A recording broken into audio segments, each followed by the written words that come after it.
Supreme court का ऐतिहासिक फैसला। 13 साल से कोमा में पड़े हरीश राणा को इच्छा मृत्यु की मंजूरी।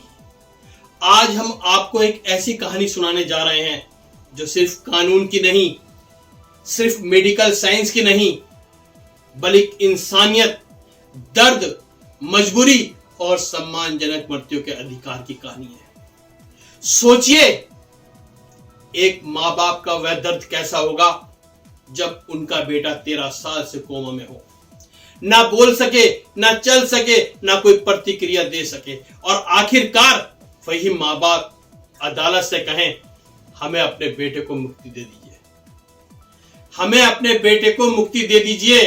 जी हां, भारत के सुप्रीम कोर्ट ने एक ऐतिहासिक फैसला सुनाते हुए 13 साल से कोमा में चल रहे 32 वर्षीय हरीश राणा को इच्छा मृत्यु यानी पैसिव एथोनाइसिस की मंजूरी दी है। यह फैसला सिर्फ एक परिवार का नहीं, बल्कि पूरे देश के लिए एक बड़ा कानूनी और नैतिक सवाल भी खड़ा करता है। आखिर क्या है यह पूरा मामला? कौन है हरीश राणा और क्यों सुप्रीम कोर्ट के जज भी फैसला सुनाते समय भावुक हो गए? आइए पूरी कहानी विस्तार से समझते हैं। अस्सलाम वालेकुम, नमस्कार, सत श्री अकाल। मैं सैयद नवेद, आजाद एक्सप्रेस न्यूज से आपका साथी, आपका दोस्त। हरीश राणा कौन है? हरीश राणा गाजियाबाद का रहने वाला एक युवा, एक ऐसा छात्र जो कभी मेधावी और होनहार माना जाता था। चंडीगढ़ यूनिवर्सिटी में सिविल इंजीनियरिंग के अंतिम वर्ष के छात्र थे। सिर्फ पढ़ाई नहीं, हरीश का सपना था वेट लिफ्टर बनने का। दोस्त बताते हैं वह हमेशा फिटनेस को लेकर गंभीर रहते थे। उनके सपने बड़े थे, अच्छी नौकरी, अच्छा भविष्य और अपने परिवार को गर्व महसूस कराना।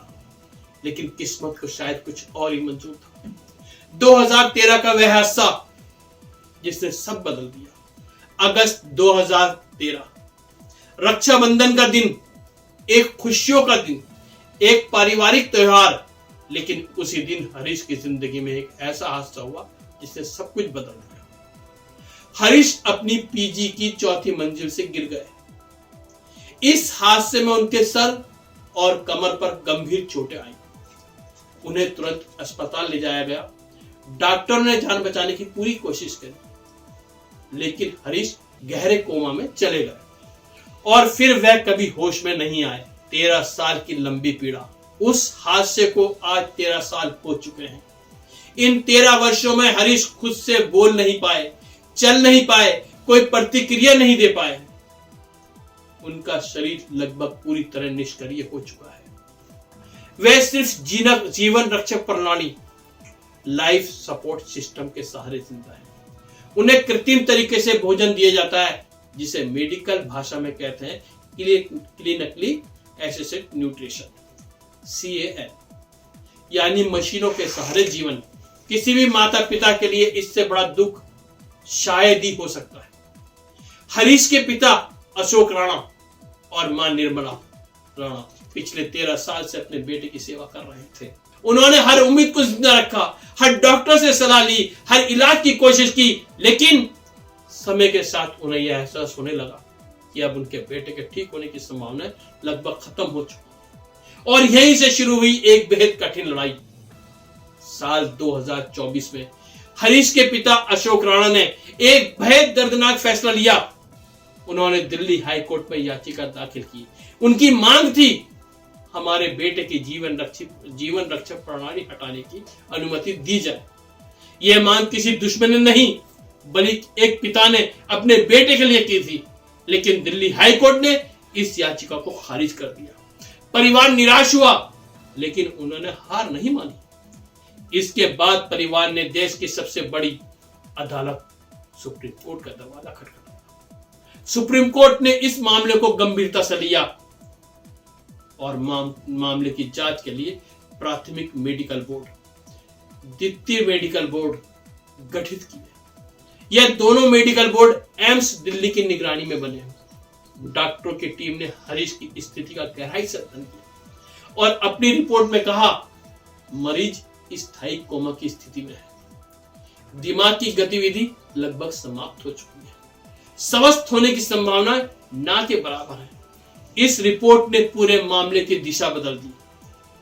इसके बाद सुप्रीम कोर्ट की जस्टिस जेबी पारदीवाला और जस्टिस केवी विश्वनाथन की पीठ ने इस मामले की सुनवाई की। फैसला सुनाते समय अदालत का माहौल बेहद भावुक हो गया। जस्टिस पारदीवाला ने कहा, हरीश कभी एक मेधावी छात्र थे, उनके सपने थे, उनका भविष्य था, लेकिन एक हादसे ने उनकी पूरी जिंदगी बदल दी। उन्होंने आगे कहा, हमारे लिए बहुत मुश्किल फैसला है, लेकिन हम किसी इंसान की अनंत पीड़ा में नहीं देख सकते,